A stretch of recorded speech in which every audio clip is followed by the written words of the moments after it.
the DEF business here in North America with a panel discussion from a few key distributors. So I'd like to invite to the stage Jeff Rouse, Keith Huff, Matthew Goodolf, and Dwayne Garman. Please join me on the stage for our final panel discussion here, looking at the shape of distribution.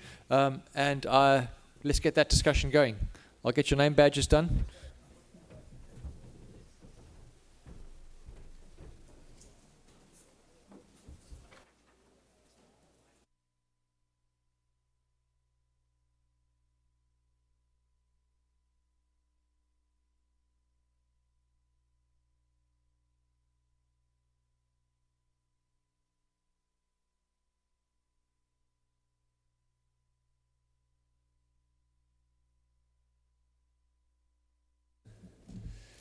As the gentlemen come to the stage, let me take the chance to introduce them.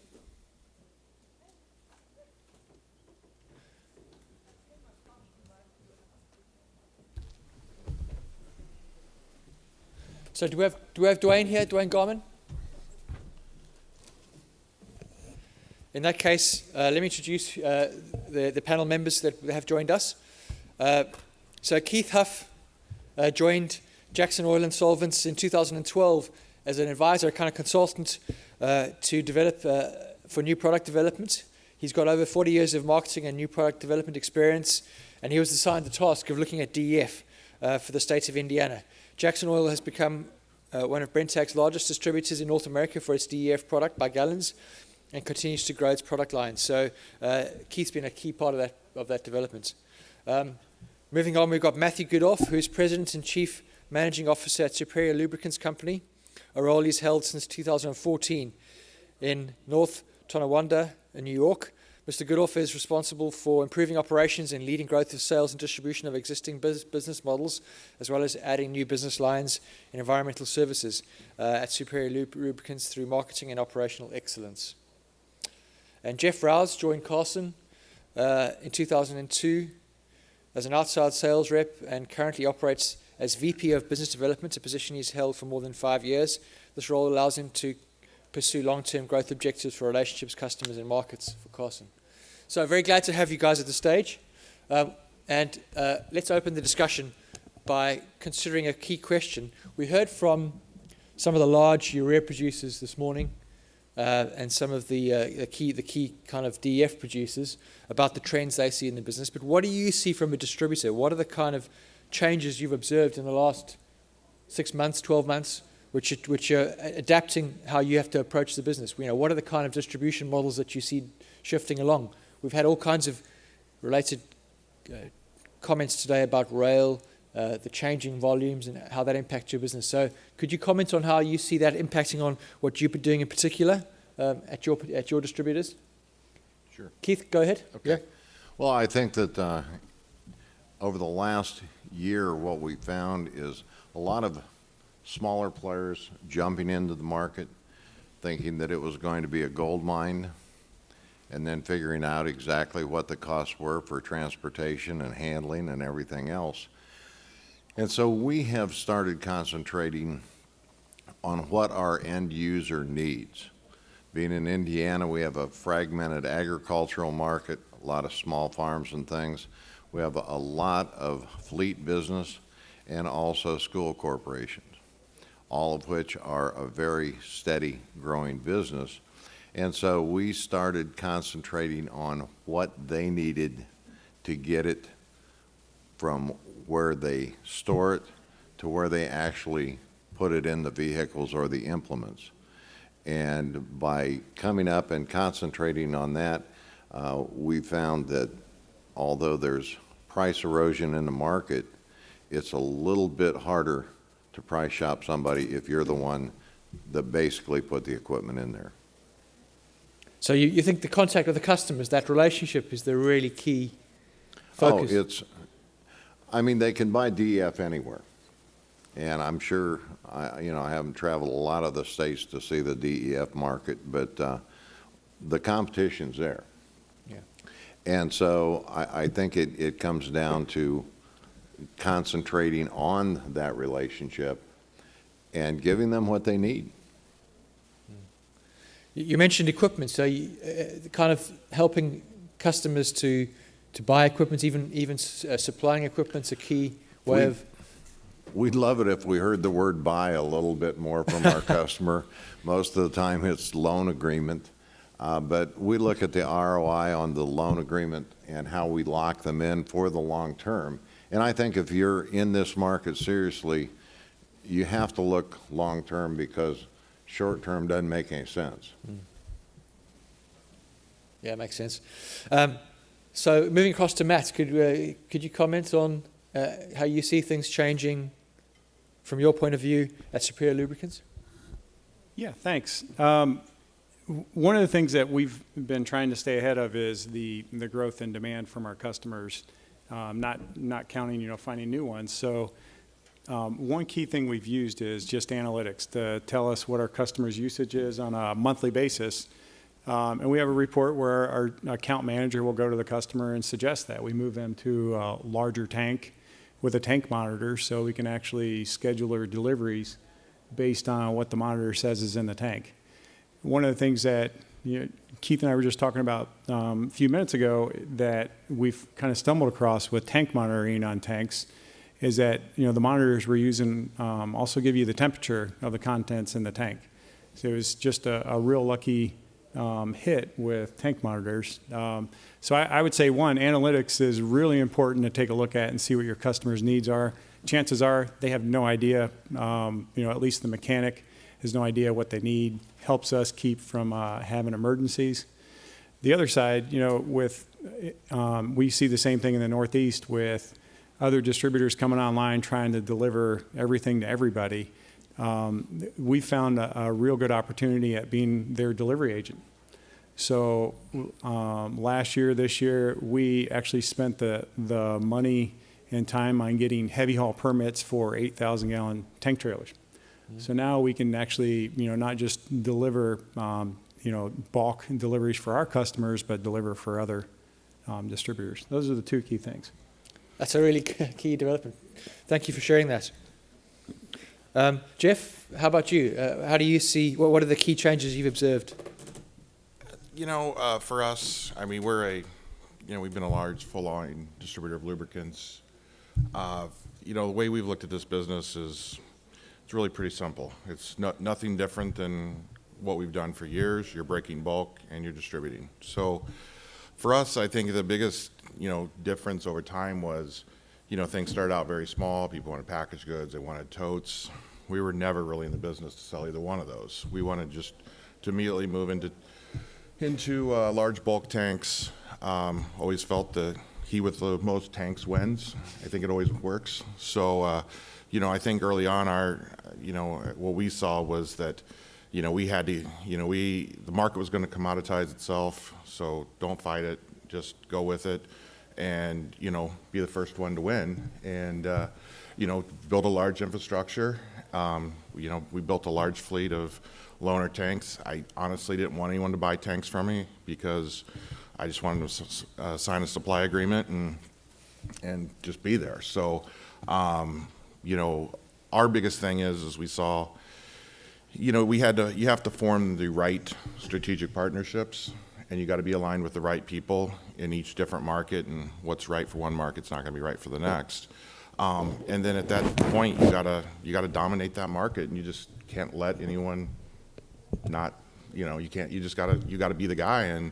And every market has a few large distributors, and I think for us in the Pacific Northwest, that's something we've positioned ourselves by not looking at it as a niche product, but looking at it as a fully commoditized petroleum product, and we've built lots of transfer skids and stuff that you would do for movement of diesel fuel or stuff like that.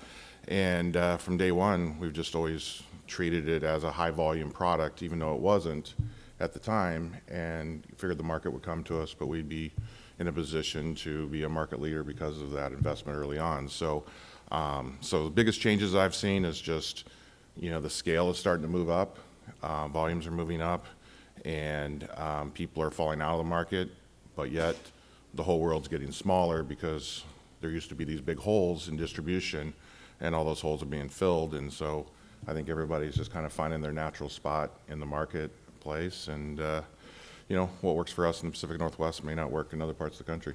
Yeah. What you're suggesting, though, is being there early is really important. So if you weren't there early on with those customers and tying them into agreements, you'd be in a weak position right now.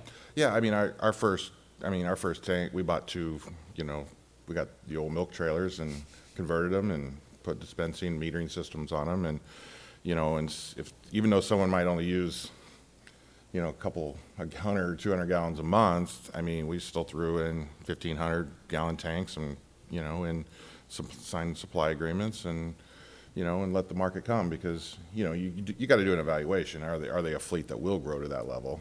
If they're not, then they're not. But and then just target we just targeted the bigger stuff, and there's always going to be package guys and guys that want to do the smaller stuff, and you just got to decide who you are. And we've always, as a company, we've always just liked the large bulk stuff. Makes sense. Another question then for you, in terms of the supply that you receive from your partners, your suppliers, have you seen changes in that in terms of receiving DEF, urea liquid, prills? Is that volume related, maturity related? Do you see your company transitioning to receiving in more than the current terminals you have? Is that a trend, or are we near maturity on that? Yeah, I mean, no, that's probably been the biggest thing that's evolved for us. Being in the Pacific Northwest, we have access to China pretty efficiently. I mean, we started out just, buying product from someone who had a supply agreement at a nitrogen plant, and that worked for a while. And then over time, we've kind of had to evolve, and we have solutionizers now, so we solutionize our own product when that makes sense, and we buy finished material via rail car when that makes sense. So I think it's just, for us in our marketplace, we gotta have both options, and you just ebb and flow with what the markets are doing versus China versus domestic. And do you see much 50% solution up in your region and in the Pacific Northwest? Well, the capacity's there. Yeah. Like I said, it's sometimes the domestic is, there's an arrangement there where that's a better fit, and then there's times when the prill is the better fit, and you really got to toggle back and forth, and at any given time we have enough prill to solutionize, and we just toggle back and forth to whatever makes sense. You optimize whatever's most efficient. Yeah.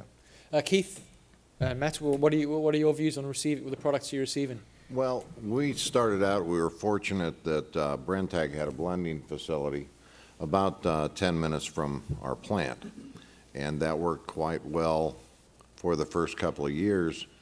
But as the market grew, and it's a shared blending plant, we ended up with our bulk trucks sitting there in line sometimes for an hour or so to wait to fill up, or trying to get back in time before they closed to fill up so that we could do our runs the next day. So we have evolved from that into rail cars and using the blending plant. Once again, being in the Midwest, we're very, very heavily agricultural based. And this time of year, the guys are in the fields harvesting, same thing in the spring. And so they get up at 5 in the morning and wait at least a half an hour before they call me because they're pretty sure their entire world's up at 5:30 and already had breakfast. And they'll quit calling about 8:30 at night when they get back to the barn and realize that they no longer have product and need it first thing in the morning. So it's an interesting market, but I think you have to have, similar to what Jeff was saying, you buy where it makes sense to buy, and who has the supply, and the rail cars, it allows us to get our trucks in and out quickly, and so it's a combination, I think, of all of the above. Yeah. Thank you, Keith. Matt, can you comment on how you're approaching the sourcing in terms of railroad, kind of liquid or prill? Sure. We made the big shift last fall to rail at 3 facilities, and It was the biggest challenge we ran into was the transloading facilities weren't ready to help us, receive DEF. So we actually had to spend time working with the rail transload facilities to be able to receive it.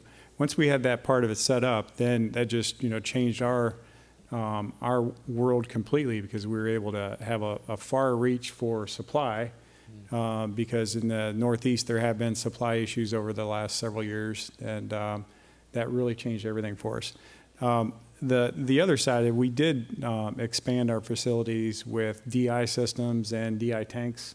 We set them up so if we decided to blend, we were able and ready to do that, especially even the thought of maybe having a tank to the side for emergency production of 50%. But again, we've expanded ready for that. But the biggest change for us was bringing in rail. Rail just changed everything for us. We still would like to figure out how to make it easier in the winter if we want to bring in a liquor, load of it. But for now, we're happy with bringing in the product. Did that need capital investment? Did you have to put rail facilities in order to take the rail? No, we're fortunate where we're located. There are transflow transload sites nearby. That makes a difference. Yeah. Okay, so we have some time for questions from the audience. If you have any questions, please raise your hand, or actually come up to the microphone if you don't mind, and we can get your questions. Any questions? Dr. Cook. That's the same question I ask everybody. Have you, in this rollout over these years, had some quality surprises or not surprises that, there's things we should all be working on or looking at or thinking about? I think we, in our particular case, we're fortunate that we partnered with Brenntag early on, and they were very, very strong supporters of completely sealed systems. And so we developed a protocol with them for our delivery. And I'm sure these guys will echo the same thing. Early on, a good 50% of what we were doing was education. We've heard every kind of horror story there is out there. We have, to this date, not had an SCR system come back because of bad DEF. And we're pretty proud of that. But we've also had the guys that were trying to make it with field grade urea in a hot tub, and those will shake up the market a little bit. For us, I think, first off, I think whether you're buying from a reputable source or any source, I think you guys, everyone has to have their own product stewardship, and you have to have your own quality assurance program no matter where you're pulling it from. So we have a testing protocol that we do no matter where we get it from. If we solutionize it ourselves versus even pulling from a very large nitrogen plant, we still test their product. Now, have I ever had an issue with product coming out of a nitrogen plant? No. It's always been fine. The only issues I ever see is, and this is one of the biggest risks in solutionizing, is, the off-spec usually doesn't come from you solutionizing. It comes from your base stock of prill. And, I think you have to have you have to know what you're buying, and you got to know where it's coming from, and you got to know its chain of custody, and you got to know how it got tested along the way. And I'd say that's the biggest concern. There has been off-spec product on the West Coast, and it was from, bad prill. But there's a difference between knowing that there's, bad product or bad prill out there that could make a bad DEF. But I would venture to say there's been a lot of off-spec DEF in the marketplace, but there's a difference between it being off-spec in the marketplace and actually coming back because it caused a problem. So I think having that quality assurance program in place to ensure that what you are distributing, what you're pushing out that door, is always good no matter what, and or no matter where it came from, is essential to any successful program long term. Yeah, I would agree with Jeff and Keith. We haven't seen any product issues whatsoever. I think that the trick is when the market does get to the point where things start to slow a little bit down, people have to be very careful. First, when you're growing your business right now, that's why one of the things we stress more than anything is to get the right size tank for the customer. One of the things that just, I lose a little bit of sleep over is that somebody's going to try to put a really big tank outside at a customer, just way too big for the customer. It's going to be sitting outside, and they're not going to have near enough demand to use that. So it's a little different. I think the quality thing is really easy to deal with when customers are using it so fast. I think that one of the things we just need to be careful with is to make sure we have the right size tank for the customer, and that we make sure that they're using it. Unfortunately, that means that we need to go to the customer more often and deliver product. But I think that will help on the quality of the product. Thank you. So, any other questions for our panel? Anything? You got 3 experts up on stage. Now's your chance.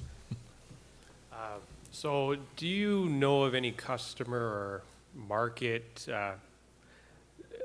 preference over container versus bulk for quality issue? Do people have a presumption or a vision that maybe a containerized purchase would be a cleaner quality depth than out of a nozzle? Is that anything that you guys have had to deal with? With the school corporations, a lot of them started with one bus. And literally, we introduced it in 2.5-gallon jugs. Our whole thing has been closed system. And so if it's a 330-gallon tote or a 1,500-gallon bulk tank sitting in the side of their shop or whatever, I think that the issue is early training with the schools. We did the meetings with the school bus drivers that were driving newer buses to say, this is what you're doing. With the ag community, same thing.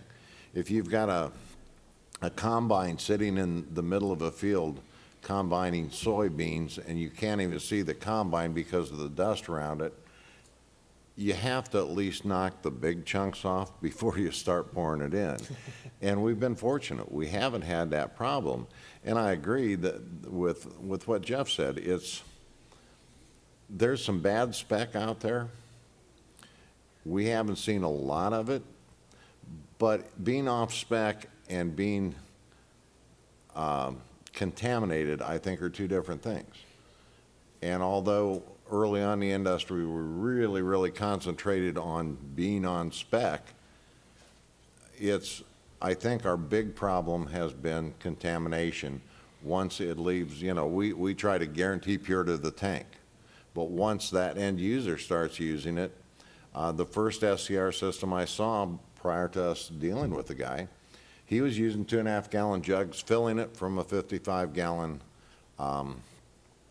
barrel, but he was using the same 2.5-gallon jug.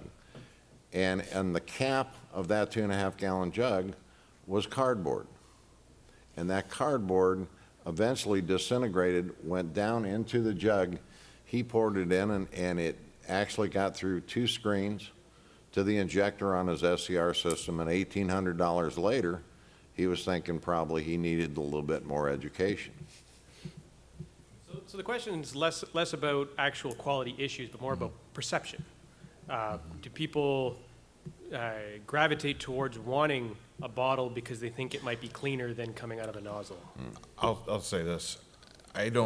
Maybe people have smarter customers, but I don't think they even think about it. I don't think that's what's on their mind. So I think if it's in a jug, they're going to pour it in and they're going to do whatever they want.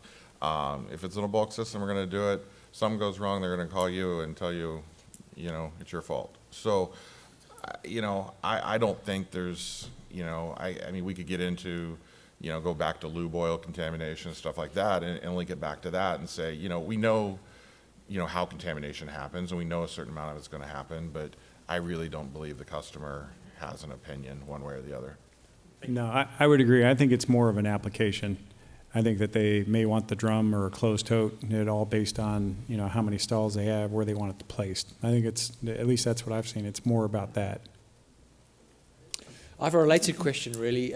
Talking about education and customers, do you see any of your customers, or do you ever suspect your customers or other users of DEF in the market are tampering with product? Do you ever think there's customers adding water into the tank or using devices that switch off the SCR system? The reason I ask is, in other parts of the world, this is a really common practice. Sometimes 30-40% of trucks have been deactivated, but I don't get that feeling it's happening here. But do you ever Yeah, get indications of that? I think it's always risk versus reward. And right now, DEF is not expensive, so it's not worth the risk. So, you know, I don't think it's worth it. DEF's too cheap. It's, you know, I mean, if it was, you know, $3 a gallon or $5 a gallon, they might think differently. But, you know, it's just, I think one, it's so unknown, they don't know what this system is. And for the price point of the DEF, I don't think most people would be willing to take that risk. But, you know, I've had no experience with. You haven't seen kind that out in the business, no? We have a unique situation in northern Indiana. It's the Elkhart and Goshen region, which is basically the capital for all of the recreational vehicles that are produced in the United States. And that has produced a subculture of they call them transporters there. They have one-ton dually pickup trucks. My overall impression is that they're probably not smart enough to be a real truck driver, so they do that. And they will do anything to beat the system. And when DEF came out, it was, oh, it's killing my gas mileage, it's doing this, it's doing that. We heard reports of guys pouring water in, trying to actually fool the sensors, and actually had one shop that finally got shut down by the feds that were doing the workaround illegally. But other than that segment, I agree. It's not something that's really prevalent out there. I do think something that's helped is, of course, the new systems having urea concentration sensors. So the trucks are actually got some built-in protection, which is not the case in some other countries. Our time is out, so we should come to an end. Unless there's anything urgent you'd like to ask as a final question, raise your hand now. Otherwise, let's say a big thanks to Matt, to Jeff, to Keith. Thank you. That brings us to the end of today. Please join us later for